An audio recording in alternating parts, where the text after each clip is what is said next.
Welcome to Word Blindness, Dyslexia Exposed. I am Juliette Hahn. I'm here with my co-host, Brent Sopel, and we are here to change the narrative. We want to educate, but we also want you guys to understand what it is like to be dyslexic and how things can change. So join us every week for Word Blindness, Dyslexia Exposed. Welcome to Word Blindness. This is Juliette Hahn, and I'm here with my co-host, Brent Sopel. How are you, Brent? And I'm good. How are you? I'm good, thanks. And now we have another special guest. So Brad Burrick, he used to be an MMA fighter. King of the Cage was one of his highest belts that he had won. He's also was in the Army and now works for a web developer. What is the company? So you can kind of give them a little plug here. Motor City Systems. Motor City trucking Systems. Software. Yep. Awesome. So Brent and I mean, first, you got to say thank you for your service. You know, you and I are here, and you got to get your hair done and dyed and looking beautiful. So because he fought for us. So, right? We got to say thank you at least. No, totally. And you know what? My dad would be horrified that I didn't say that. I think I said it when we first met, but maybe I didn't because my dad was in the military. He was a Marine in Vietnam. But so, yeah, he would. And I usually do that. So thank you, Brent, for helping me with my manners because I just totally. In Canada, we got 2 tugboats and a canoe, a couple paddles, and we're good to go. So I just wanted to make sure. No, thank you for having me on. I listened to some of your shows, and I'm not gonna lie. Like I even debated like canceling at times because I don't really want to talk about it. But then watching like Brent's video and other stuff, I'm like, man, people should really be talking about this. So, and you know, thank you for saying that, and I so appreciate it because I know this is very out of your comfort zone, and a lot of times it is really out of people's comfort zone talking about struggles, right? The shame. And we talk about this a lot, the shame that comes with it. That's how I'm like, other people are going to know. I'm like, people can't know, you know? So that's like the shame of it. So, well, again, you know, thank you. You know, it's not easy, especially for anybody going through this struggle. You know, that shame that we talk about, obviously for guys too, you know, that we got to be the strong, tough guys. And, you know, whenever I talk, this story is not about me. It's about who might hear it. It might be, you know, what parent might be going through it and just got their kid diagnosed, or they're just finding out themselves. Because I didn't find out till I was 32. So, you know, whenever I tell my story on here or when I'm in schools, I tell it. It's not about me. It's about who might hear that and who it might help. Is how I kind of take the day by day. Yeah, that's why I think I was kind of thinking at the end, if I could help somebody else, you know, maybe it's worth it. My shame. Right. And the three of us have it. I mean, we've all gone through it. And so, you know, if you can take us back a little bit, you know, and again, where your comfort level is, because this is not about, you know, putting you on the spot to make you uncomfortable because of the fact that you're giving your time. You're here sharing your story. And we've had other guests that, like yourself, have come on that was the first time they really talked about it. And they later said it felt really good, but they also felt really crappy. But then they also knew that they were going to help people. And that's kind of what took them through. So I love that Brent just said that. Can you share a little bit when you realized, you know, that you struggled in school? Do you have those memories? Yeah. So I remember in first or second grade, like we would have some assignment. I can't even remember what assignment was, but you would finish the assignment. And as you got done, you went to like the carpet to sit on the carpet. And I would always be the last one. And I'm just like I don't feel like I'm dumb, but why am I so slow? Like, why can't, you know? And then actually that was probably first or second grade. And then in second grade, that's where they diagnosed me with dyslexia. So, right. And then I got pushed into special education at that time. And I know that you and I talked a little bit about your experience. And I will say your sister, your twin sister, is Bridget, who's been Bridget Burrick Brown. And she always screwed me up with all her B's. I was like, oh, Bridget. The first time she's on it, like way too much for me.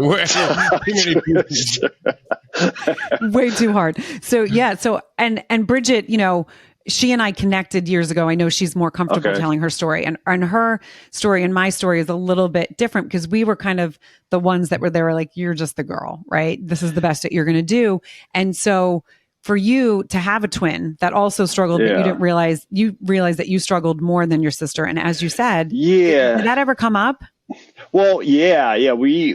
The family kind of knew, like my father was severely dyslexic, and he came up in the time where they didn't have anything. They just pushed him over to woodcraft or something like that, or welding. So I think everyone kind of knew. They knew I was the more severe, and Bridget they knew she had like attention disorder or something, or maybe it's dyslexia, but she could do enough to get by. And Bridget is a very social person. So I think she could kind of like work her way, where I was very introvert, closed off. And then I think when this kind of happened, then they're like, okay, it's English time to read. You go off to your other class. I think it just kind of really shut down my self-esteem and my growth at that time. And at this time, I don't know what it is now, but the special education, like it was a mix of, there was actual, people that had severe mental issues that could not even take care of themselves. And then you're kind of sitting next to them, and you're you're looking at it as, okay, well, this is my peer. And I'm not trying to hurt anybody, but it's not like the best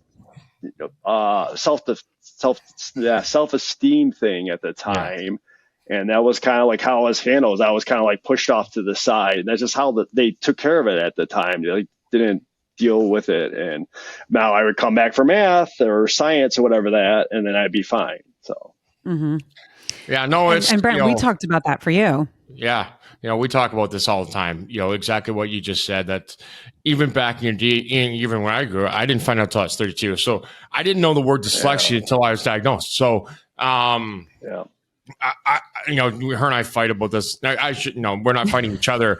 We fight about the situation and being tossed into special ed classes when we're not. We shouldn't, shouldn't be there. So that's part of why we do this. It is for those things. So, as you grew up, obviously you got into MMA, you went into the Army. Was that some of your anger pushing you to those places?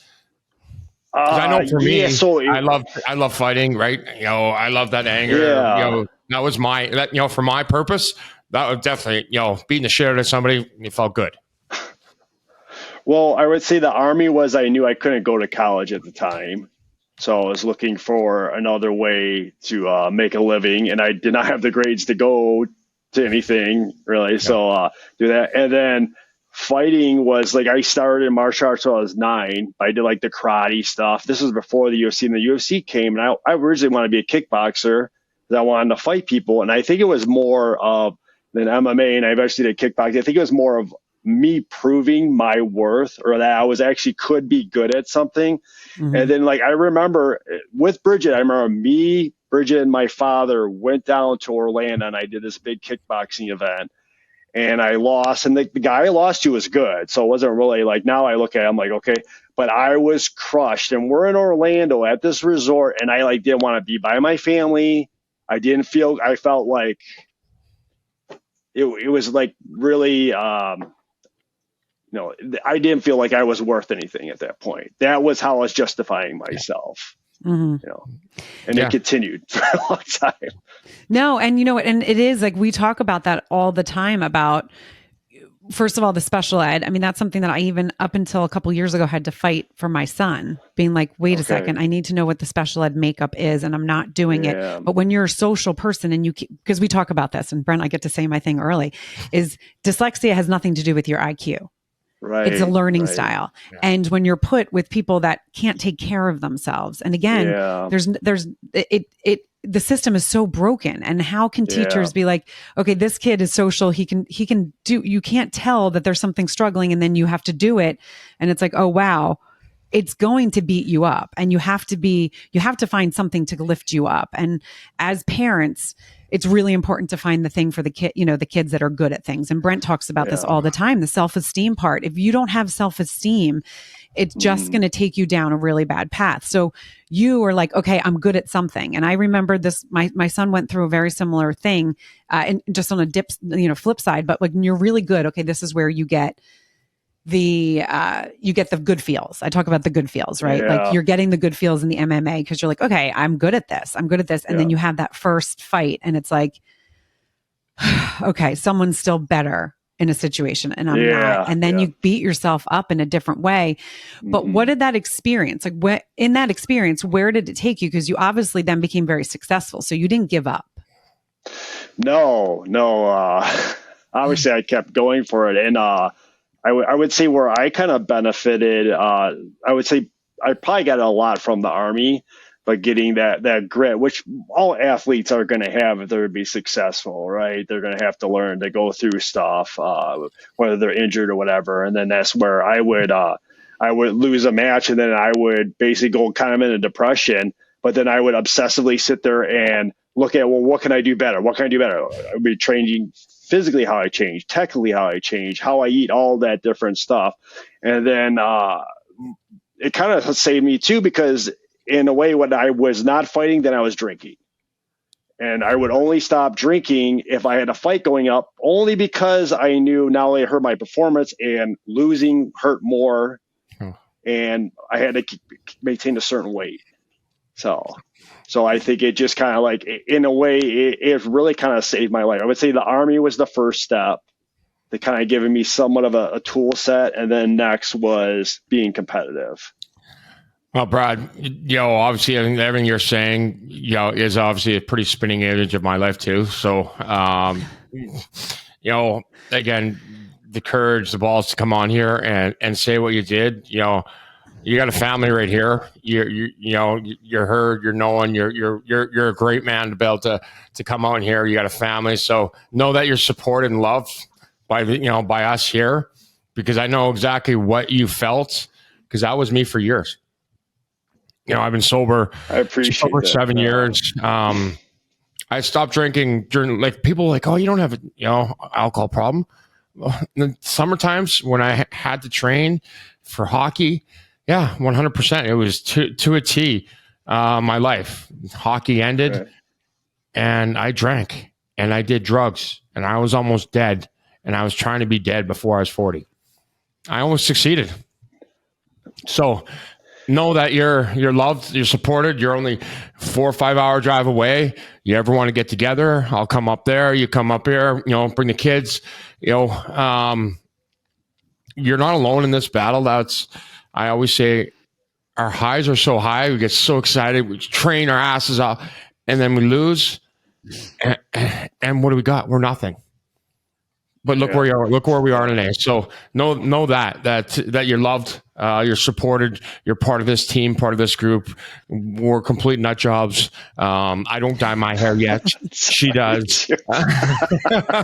And you guys have me. And you guys actually have me in tears right now. I mean, that was, Brad. Thank you. Like, I don't think you understand how much that you just touched people listening to this, because so many people don't have that purpose or that something to give them that they can fight for. And so they don't have that, like, okay, I knew I couldn't do it because I had to train, because that's where you got your confidence from. And so if you're listening to this being like, how can I find that? That's your goal in life, to find that thing that you're good at, that you love, that you can. And this is where, I talk about all the time, is that daydreaming, is like finding that thing that lights you up.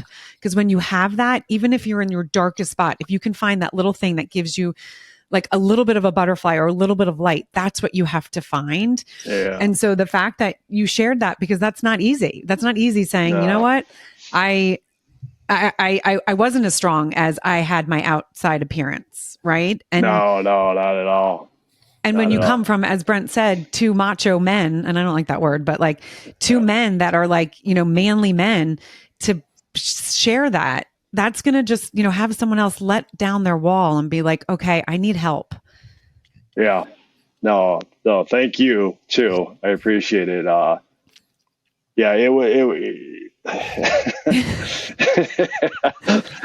Sorry. No, don't be sorry.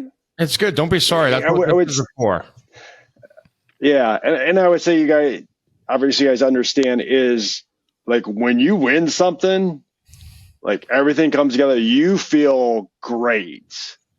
Like it's amazing. But then, like, my buddy always say, you when you're fighting, you have the highest highs and the lowest lows, and totally is it. And Mm-hmm. I think that's where I got my worth from. And then I continued to do, I fought I fought till I was 40.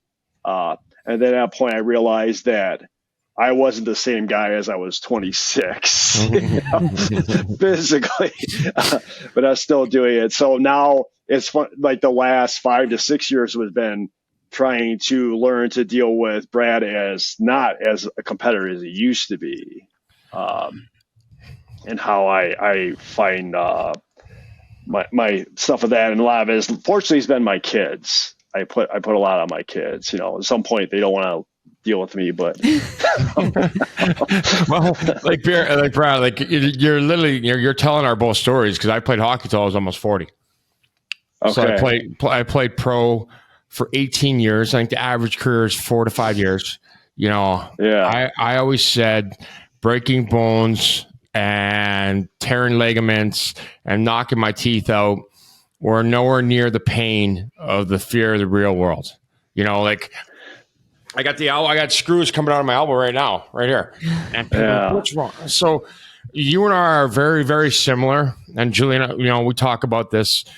We all, everybody in this world, in the dyslexic world, we have different paths, but we have the same paths. You know, we have the same pain. Yeah, no, my ex-girlfriend used to say, your highs are high, Brent. You're so high.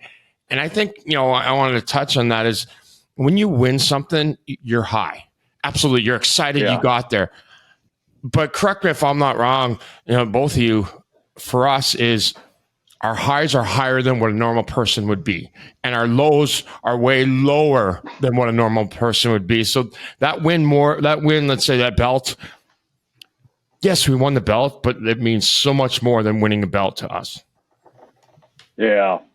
Yeah, it'd be funny because a couple of guys I trained with and they became good friends and stuff are part of my team. And one of them, he gave me a lot of advice, and he's like, and I would be like down about something. He's like, what are you down? Like, why are you down? Like, you did this and that. I'm like, no, you don't understand. Like, this is, you know, this wasn't what I seen. That wasn't what I set out to be, instead of looking at it, I guess, for a more positive thing. Yeah. And that's like I was saying when I went on with my dad and sister, we went down to Orlando for this one fight. Like we're at this beautiful pool and stuff, and I like did not want to even be by them. I was like off in the hall, like walking by myself. Yeah, it's, you know, and again, I hear you. Like literally the reason why I'm smiling is because I know that that's Brent's story. And I, you know, Bridget knew. And then when I talked to you, I knew that you guys were going to connect, and it was going to be this beautiful connection, because as professional athletes, and there's such a thing that when you finish something that you love, that again gave you, so there's like it's so multi-dimensional. Brent calls it the onion, right? There's so many layers to it. You have this thing that you're good at, and then, you know, obviously there's going to come to an end of it, but then it's like, okay, well, how am I going to be, as a man, support my family? And how am I going to now enter the real world without that discipline? I mean, the Army, all these different things that gave you, okay, I need this discipline. If I don't have it, how am I going to succeed? Right. I just recently was talking to a parent that just found out that their child was dyslexic. And he said to me, what is dyslexia? And I explained to him how my dyslexia presents. And he went, oh my God, I think we're twins. Okay. I think I'm dyslexic. And his wife goes, yeah. And he just said, oh my God. And then he literally just went down this thing. And I felt so much for the wife, because she doesn't understand and she's trying to help him. But like, if she moves any of his stuff, he's like, oh my God, it throws me in this whirlwind. I have to do everything the same every day. And if I don't, then it throws me off. And I was like, my wife hates me for that. She's like, why do you have to do it this way? I'm like, I have to do it this way. You don't understand. That's like how if I'm successful at something, I like do it A, B, you know, I have my way of doing stuff. And I see this in my son 1,000,000,000%. And it's like, you know, my husband will be like, oh my God, when he goes to college, how is he going to continue? You know, and I'm like, he will figure it out. He'll figure it out. Yeah. And I have to say, yes, there's a lot of stuff that I do in that sense, but also being the one that stayed home with the kids, I had to change. I had to like be able to change, but I was the first one. If someone said, "Hey, do you want to do this?" I'd be like, "Nope, sorry, I'm on my schedule." And a lot of people didn't understand that about me because I was this fun loving, like before kids. Oh, like life apart. What I can do whatever. I love adventure, but there is this structure that people don't understand. Glad you're saying that. You know, when we get on here, it's trying to get. I always say, it's the understanding, the relatability. Is so that people out there with dyslexia can connect with us, and the people without dyslexia can understand. Everybody talks about school system. We want change. We want this. We want this. And I always say, so I've been taking a different approach for a long time. Everybody look at me. This guy is a complete whack job. He's missing half his teeth. He's got bones sticking this way. He can't turn his wrist. But what is he talking about? So for me, it's always self-esteem. But first off is you can't change till you educate. The more understanding we have of somebody or something, the better this world's going to be. And I'll tell you, right. I played pro hockey for 18 years. 18 years. I didn't leave with one friend. Because everybody thought I was a complete whack job. My routine, they still make fun of it. This had to be here. I got up here at this time. I had to stand up at this time. I had to turn at this time. I had to listen to this song. I had to go here. I had to jump around. I had to stand on my head. It was the most fucked up thing in the world. But if I didn't do it to an exact, I might have not went on the ice because I was fucking up. So don't think, when you go through your day, you're not alone because there's millions of us. And like I said, rookie party. You're saying that. Rookie parties. The rookies would make fun of me. My routine. I jump around and do this fucking somersault, and I'm getting my hair wet over here, and I'm running over here. And I got drink 12 bottles of water, and I got piss over here. Like people, like, dude, what the fuck is wrong with you? When I didn't want to come with a friend because I had a complete whack job. So you're not alone when it comes to this because I look back and go, huh, wow, oh, Jesus, he fucked up. Well, let me ask you this because it's funny. My neighbor, he's a therapist, and he brought this up one time, and I was like, he said I was, and he said it in a nice way, but I knew what he was getting at. He said, I liked escapism. I was looking for escapism. That's why I was fighting so long because most guys don't fight till they're 40. But you guys see that, like avoiding other things, or well, that's just like I said, the fear of the real world, but. The other thing for us, if for me, and I won't group you in myself, was the only thing I was good at in life was hockey. I sucked at everything else, and I tell people all the time, like, you go to school for 8 hours a day, you might as well sit in an electric chair for 8 hours. Nobody else wants to. So you take a look. I always say the gas tank is a self-esteem. If we keep the self-esteem at half a tank, right? It's it fills up to full quicker. It's cheaper. If you put it on empty, what's it take forever to get there? It costs a shit ton of money. So I go to school for 8 hours. My self-esteem is in the gas tank. Like I was empty. Yeah. My car wouldn't move, couldn't start. I had nothing. So only place that I got my self-esteem where I was good at, where I could function, was on that hockey rink. So you had to pull me out. My parents would have to pull me out. 6 in the morning. I'm on there at noon. Anytime I could be, that was the only thing I was good at. Everywhere else, I sucked. I hated myself. I hated life. I've talked. Suicide was my best friend. That's what I thought about all the time. So I don't know if I'd call it escapism. That was the only place for me. Was where I got my self-esteem. So I played. You're like surviving almost. Yep. Mm-hmm.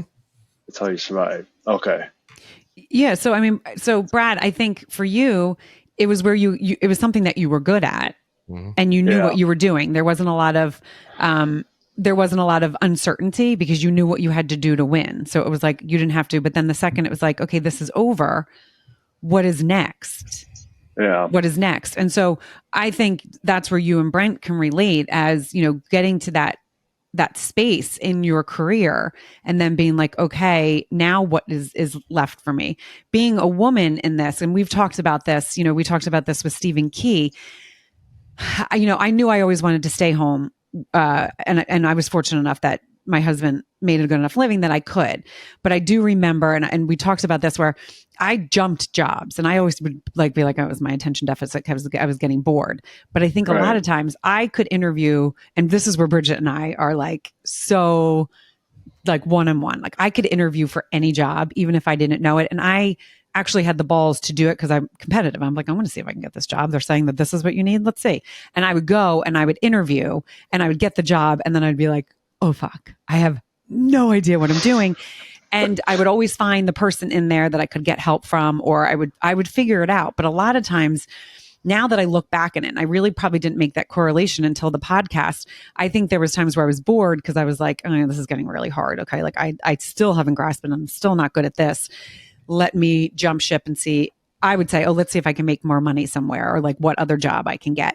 So I think that there's a part of that I could say that was like an escapism. But again, I would blame it. I'd be like, oh, it's my ADD. I can't focus. I'm bored now. I want the next thing.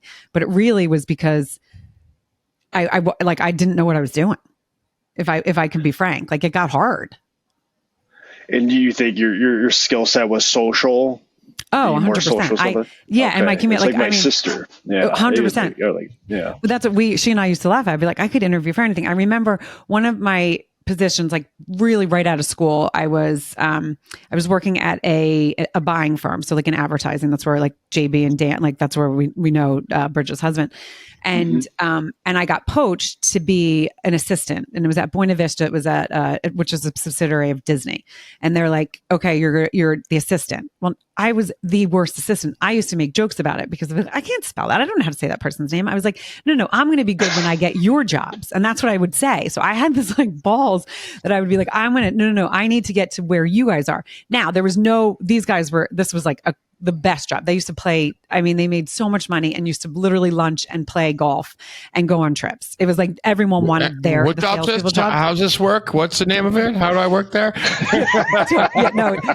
It's not around anymore at all, but that's like old advertising, and that's how this company was. So really there was no movement. Like I was not getting to that next step. So I knew, okay, I got this skill set. I'll then go somewhere else. And that's when like the internet started. That was like the internet boom. And so then I would jump and I got like an inside sales position. You just aged yourself. Sales experience. You just aged yourself. Totally did. But I totally aged myself. But so then I jumped and I got an inside sales job. And then like once I was like, okay, I'm kind of okay, but I could sell, but all the paperwork I had to do, I'd be like, oh, okay. And then I would be like, okay, on to the next thing. This is a little bit boring. I'm not, and then I would go and get a sales job and then something else. And I mean, I just kept jumping. And again, it was a little bit of a boredom, but it was also because it was like, I didn't want to be found out really now that I look back at it. And so I think as for you guys, you're at this position where, okay, now you have to go into the real world, but it's like going to bring all of your shit up, right? Like, okay, well, I'm not good at this. I'm not good at that. And as a man, right, were you married at this point? Did you guys you didn't have kids yet, did you? When? Sorry. Like when you were finishing MMA, like were you married? I had, I was married and I had 2 kids at that point. Yep. Yeah. And was it ever in your head where it was like, okay, what am I going to do? Well, I'd already been doing development. The thing I think for me was who was Brad when Brad wasn't Brad the fighter. That had been so much of justifying myself. So, and then I think when we had the third kid, it kind of, and like I knew. Well, because you went from man to man to zone defense now, I'm just like, I just want to be able to sleep. Right. No, it's good. No, go. No, it's obviously kids put that factor in it. It's who are we? We talk about that again. Go back to that self-esteem. It's who are we to ourselves when we wake up? Are we okay with who we are today? Obviously I've been sober, just over 7 years now, and just starting to be okay with who I am. With my strengths. and my weaknesses. Obviously, the last year that Julie and I, have been communicating and doing the podcast, my life's changed. She's been a huge impact in my life to be okay with my strengths and weaknesses, and to be okay with saying that, I struggle with that, because I could never say, if somebody, oh, do you know this person? Yeah. Oh, yeah. I could never say no, meaning I was going to get exposed. Oh, I don't know that person. Really? Oh, I don't know how to do that. No, she always talks about going on in these interviews. I'm like, abso-fucking-lutely not. I didn't have that balls. I'm like, I have emails and text messages that come in that I'm afraid, that I'm petrified to open up, that it's going to say something bad, meaning a no, or I don't even know what that. No, I can't, give you my tool gun tomorrow because I'm using it. Even that no is hard for me. Yeah, it's funny how you do like the interviewing you're talking about. So in our field, a lot of times they'll get you and they'll have you do like a test basically online or something there. And like if that starts the process, I'm out. Oh, because I just know I'm. No, but so that's back then. Back then it didn't, and so that was what's really interesting, is because there was one job I had to do, and I had to take a math test, and I remember being like, "Oh, I didn't know about this," and I had to go into a room, and I'm more like Bridget. I'm the dyscalculia. I couldn't do it, and and the industry's small, so I did leave being like, "Fuck, I know they're going to talk about that, but I'm gonna." I know it's going to be like, okay, she just went for this job and she can't even do that simple math. I remember that was a shitty feeling for a little bit, but then I just brushed it off because I was able to do that, but probably stuffed it, right? Do you guys text? Do you guys text a lot? I have to voice text, but I text with him because he doesn't like a voice text, and my husband hates a voice text. Do you voice text? I'll text, and I feel so bad because they're like, "What did you mean?" No. Try being 46 and single. You're trying to date someone. I'm like, listen, if that doesn't make sense, maybe call me. If there's some words or sentences that are missing, this is why. So don't worry. Yeah. I always lead with that. Hey, I'm dyslexic, so if something doesn't seem right, before you go off me, how about you give me a call and maybe explain that, or there's a paragraph missing. Texting is so nice and simple, but like I mess stuff up so bad, and then I'll read stuff wrong, and they'll be like, "Well, what about this? I sent you the text," and I'm like, and I'll reread it like 5 times. I'm like, that's not how I took it. No, so the other day, it was like a month ago, I got this, and I'm not going to go into what the text is, and I read it, and I was like, I literally went to my husband, I was like, okay, there's a total problem, blah, blah, blah. And then he's like, okay, and we handled the problem, and then I reread it, and I was like, oh shit. That's not what it said. I just did it for my oldest. I was like, oh yeah, you got accepted into that college. I got the email. You guys didn't get the email? And they were like, no, okay, fine. We actually sent the soccer coach saying he got accepted. And then when I opened the email, I was like, oh, what is that? Did you guys see bubbles in my thing? Yeah, you had bubbles earlier. Right. Oh, Miss Bubbles. I hate that. That's your new nickname, Miss Bubbles. Hand movements. It's so annoying. It's like if I move my hands, it drives me nuts. You think I'm Italian how I talk my hands. Try the heart. Try the heart. See if it does the heart thing. It doesn't come up in mine, only on hers.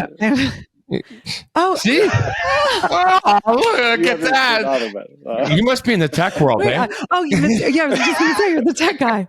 Oh my God, that's so funny. But why don't I get mine? I totally do that. You try yours, do it. I don't get nothing. They get no bubbles. They get no thumb. Where's your thumb? Yeah, I'm not doing the thumb anymore. Come on. I think it's like this. You gotta go. Yeah, see? Come on, Juliet. Do it. No, it's not doing it. Because right now it knows that I'm pissed. No, that's so funny. Oh my God. Now, like attention deficit. Let's talk about that. There's bubbles. The squirrel just ran by. What am I supposed to be doing?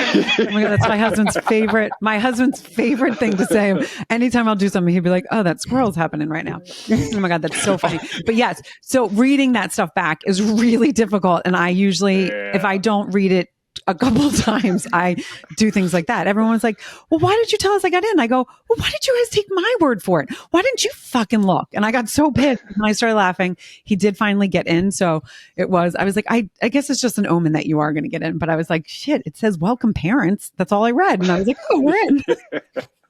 Why would you need to read anything else? I do that all the time. I did that last week. That's how I am too. That was enough. Yeah, I read half of it. I interpreted it. I'm done. Yeah. Let's move on to something Well, didn't else. you call me last week, Juliet? She's like, I just read the first couple letters or sentences and I called you. Now we're going to read the rest of it. Yeah, because I think there's something really exciting and I don't want to double read it. Yeah, so this is what, Brad, this is what I love about just this, really the community. And I mean, I think this is what, and Brent, thank you for saying that, like the last year, because again, you too, you brought up stuff that I was like, no, I'm good with all this. And then all of a sudden I was like, oh, I guess there's some stuff I haven't dealt with. You know, let me stir that. But there is this really interesting, everyone that we talk to and the group that I say to Brent, we're like collecting these amazing groups of dyslexic people. And there's something to say about that, because a lot of times when we're on having these conversations, there are a lot of similarities, and it's really funny. I was talking to my mom the other day. She's like, well, wait, do you think that's your dyslexia or your ADHD? And I was like, I'm going to say it's my dyslexia. Like it was so funny, because this is what these conversations should happen, because we should be okay with it because of now where we are, right? And there's a lot of people out there that are not in good spots because of their trauma, and they're in it, right? They're in the chaos. I mean, I talk about this, the survival mode. Like my kid's a senior right now. I think he's just getting out of the survivor mode, even though he wants to go to university. And I know that that's going to be a whole, like I take a breath, because then it brings me back to when I went to university and I was like, oh, how many times did I want to drop out? But then I figured it out.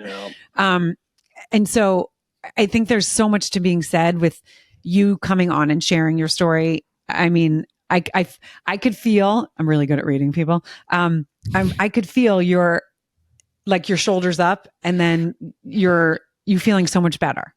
A little more relaxed. You took one. You took it right across to the temple. Now he feels good. No, so I was literally, I was like, man, maybe I don't want to do this. I'm like, oh, that's not right to cancel the day before or whatever, because I'm like, I don't want to, what am I going to talk about? Why am I going to talk about that? Or who's going to know about this? Who's going to? So I think it was all of those, like, of course. And just about every single person, Brad, says what you just said. So don't, again, it's funny, as many times that, Julian and I have done this, we could probably have 15 different things that people say are feeling. Yeah. And 8 to 9, correct me if I'm wrong, Julie, 8 to 9 to 10 of them are checked off every single time. And the last 5 are probably because it's male, female. A woman to a man coming on there is probably, Julie, am I wrong?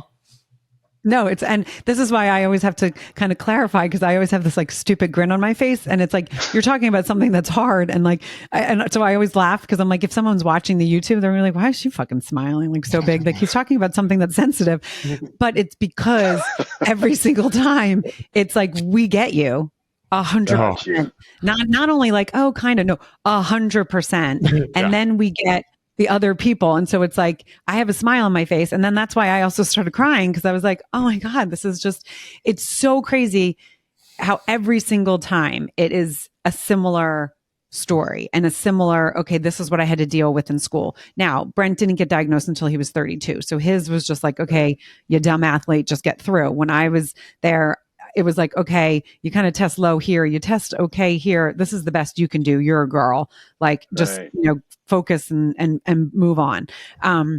There's so many different things. Now, the thing that also I think is a connection is a lot of us have children that, because this is 1 in 5, right? It's hereditary. I mean, you have a strong back family of dyslexia. Like, it's going to come somewhere, but you also have to know it's going to be okay. And you have young kids right now. And it's like Stephen Key, one of the things he said, and it broke my heart. I was like, oh my God, I want to throw up. He said, when I had kids, I just was like, oh my God, I don't want them to have what I have. I don't want them to. And he was panicked. Yeah. Yeah. So my daughter, she could read way beyond what I've ever been capable of. But like, when she was younger, I remember like having that anxiety, Mm-hmm. and I'm like, no, you have to read, you have to do the words, learn the words, and I make them memorize words, and that's how I'm now doing to my son and my daughter, or my wife's like, just relax. I'm like, what do you mean relax? Like, what do you mean? I can't relax. Like, he can't read yet, Yeah. So yeah, that definitely is like, it changes your perspective because it's not you anymore. It's your fear, and you don't want them to go through the stuff that you did, and then. I don't know if I'm hoping the education's better, but I don't have that much faith in it. So. No, and this is why also this community, right, of us, we can talk you through it. Like, this is what we experienced, because when I went through it with my son, and it was interesting because I said to Brent, he obviously didn't know that he had it, so he wasn't looking. Yeah. I was like, I know someone's going to get it, and I kind of had this. I don't know if it was a positive, but I wasn't fearful. I was like, I knew I had my mom. I knew, and again, I didn't know how dyslexic I was. Like, it was like this whole journey, but then it was like my dad and my sister, and it was like, okay, he's presenting a little bit. But, when we got his neuropsych, I think I even asked the doctor, I was like, well, he doesn't have these two things. The doctor literally spit his water out and was like, yes, he totally does. Like, you haven't noticed that? And I'm like, well, no, it was ADHD. I was like, he could sit still. I couldn't sit still. Like, I was a spaz. Like, this kid, he loves to be read to. I can sit and read to him for hours. I'm like, it's like difficult for me. It's kind of sucky, but like, I'll do it because this is like where I know we can connect, and it's like nice. And I'm reading like kid books, but then going through the school, that's when like my shit came back up, because I was like, well, wait a second, why aren't you guys protecting him? Like, he's such a love bug. Like, you guys talk about how much you love him all the time, and now you're not helping him. And then like my feelings got really hurt. And then I became like, well, fuck everyone. I'm going to rip faces off. Yeah. Yeah.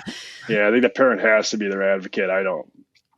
Well, and that's why we're having this conversation, Brad, is the school system's better and some better understanding? I will say yes, but I also in the same breath say no. But where the better understanding is right now is that you've got this community, you've got, obviously your sister, you've got Juliet, you've got myself. This is what my foundation does. This is what I do every day, all day long. Advocate, help educate yourself, help educate your wife. If it does present itself in one of your kids, so 100%, 150 million%, they're going to be okay. Just like you're going to be okay.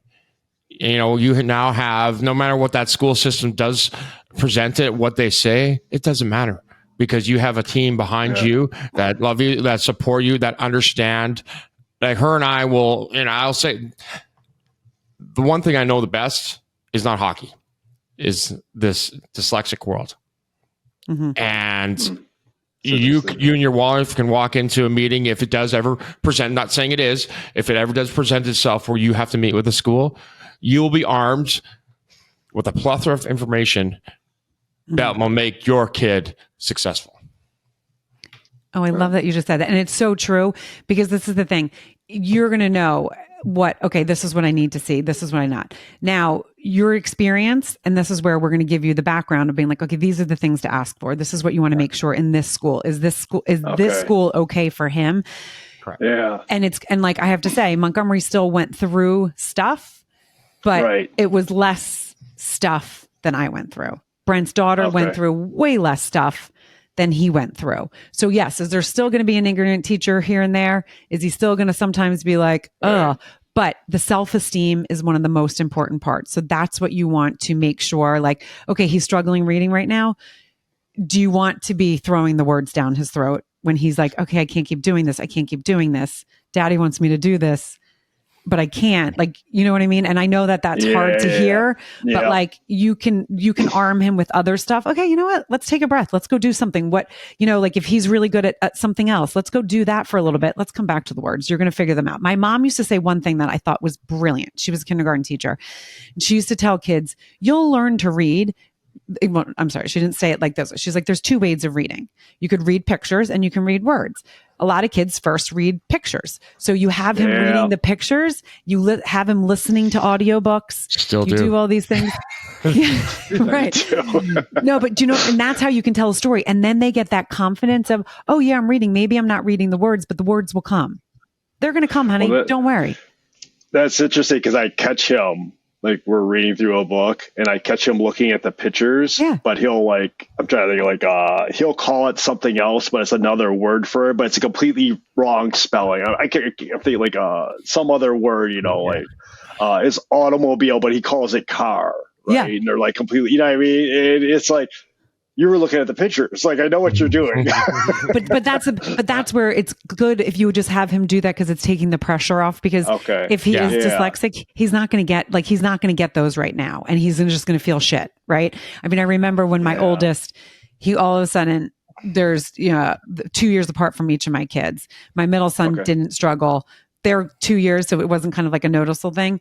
When my daughter came, and we talked about this, really strong reader. Really, she actually was doing her science homework next to me yesterday. And Mom, can you help me look some stuff up? I was like, sure, I'll look some stuff up.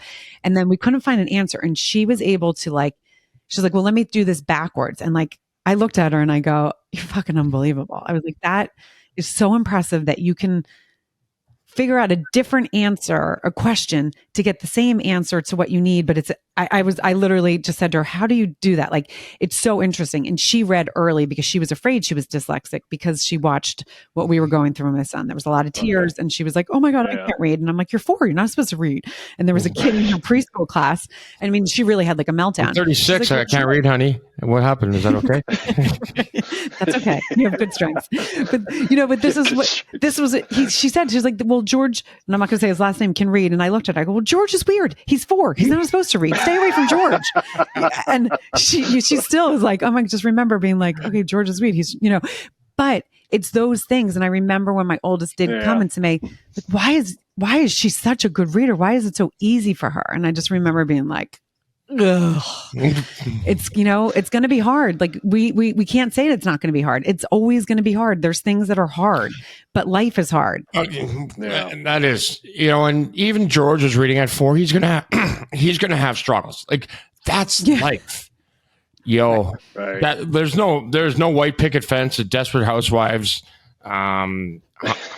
Hocked up on Xanax. Yeah, that's now we're talking Desperate Housewives. A couple bottles of wines. Now we're dialing it in. But that's life. But you will be armed. You're a great man. You've got your wife. Can't say she's a great woman. I don't know her, but she has to be married to you and put up with your shit. She's a great woman. She's a great woman.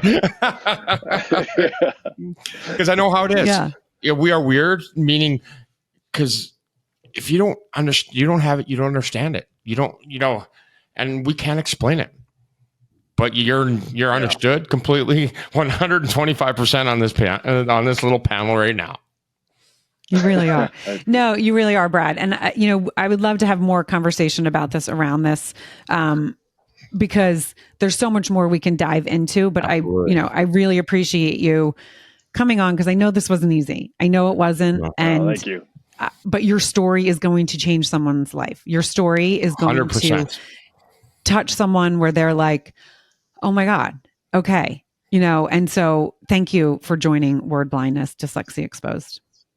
Oh, thank you. And I appreciate you guys doing this. I'm hoping it does help people. So it 100% will. And you don't have to be connected. I promise you, you will. This story will hit so many people. So your courage today is the most courage that anybody's seen, that way I've seen in a long, long time. So you should, if I was there, I'd pat you on the back, I'd give you a hug, but you have to do it yourself right now until I'm there.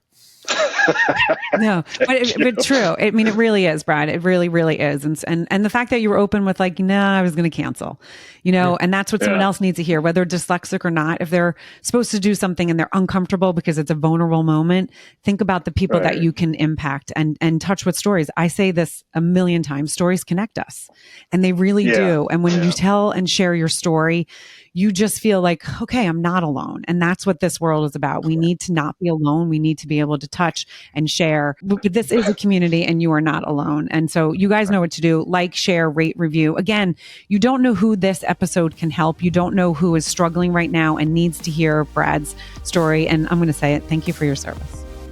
You don't have to ever thank me. No, always will. You're a great man. Thank you for your service. Obviously, thank you for your encouragement today. It was courageous for you to come on, especially on a Monday morning. But I also hope this, starts your week and that you guys are going to be fine. It's not going to be easy, right? But life isn't easy, and you know that, better than most. Yeah, definitely. All right. Well, thank you so much, and we'll see you guys for another episode of Word Blindness Dyslexia Exposed.